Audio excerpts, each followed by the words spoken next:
Persistent diarrhoea কি তা শুরুতে জেনে নিই। পারসিস্টেন্ট ডায়রিয়া হচ্ছে যে ডায়রিয়াটা শুরু হয়ে এক নাগাড়ে 14 দিনের বেশি থাকে। আমরা জানি সাধারণত কোনো ডায়রিয়া শুরু হলে 7 দিনের মধ্যে ভালো হয়ে যায়, কিন্তু কোনো ডায়রিয়া যদি 7 দিনের বেশি পার হয়ে 14 দিন হয়ে যায় এবং সেটা যদি ভালো হতে না চায়, সেই ডায়রিয়াটাকে আমরা পারসিস্টেন্ট ডায়রিয়া বলি। তো কেন এই পারসিস্টেন্ট ডায়রিয়া হয়?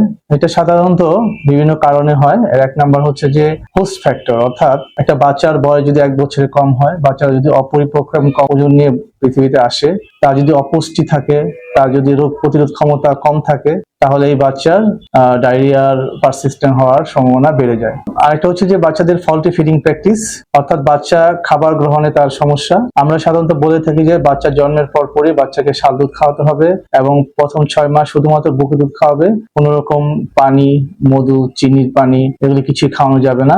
তারপর 6 মাস পর থেকে বাচ্চাকে বুকে দুধের পাশাপাশি ঘরে তৈরি হাড়ির খাবার খাওয়াতে হবে।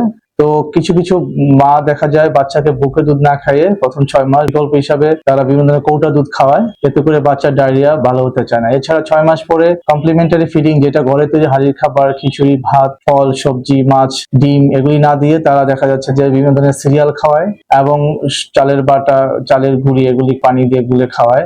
এতে বাচ্চার মারাত্মক অপুষ্টি হয়, এতে করে এই সমস্ত বাচ্চাদের সাধারণত পারসিস্টেন্ট ডায়রিয়া হয়। এছাড়া আরেকটা কারণ হচ্ছে যে বাচ্চাদের ডায়রিয়া ম্যানেজমেন্টে দুর্বলতা। যেমন প্রথম দিকে যখন ডায়রিয়া হয় তখন দেখা যাচ্ছে যে হয়তো ভাইরাল ডায়রিয়া, সেক্ষেত্রে সে অ্যান্টিবায়োটিক ইউজ করাতে অ্যান্টিবায়োটিকের কারণেও কিন্তু ডায়রিয়াটা প্রলং হতে পারে। আবার হচ্ছে দেখা যাচ্ছে অ্যান্টিবায়োটিক শুরু করেছে কোনো কারণে, কিন্তু অ্যান্টিবায়োটিকের ডোজ কমপ্লিট না করলেও কিন্তু ডায়রিয়াটা দীর্ঘমেয়াদী হতে পারে। এছাড়া হচ্ছে যে বাচ্চাদের আরেকটা কারণ, যে যারা যদি শুরুতে কোনো গরুর দুধ বা ছাগলের দুধ, অন্যান্য দুধ খাওয়া শুরু করে, সেক্ষেত্রে কিন্তু একটা ডায়রিয়া পারসিস্ট করতে পারে।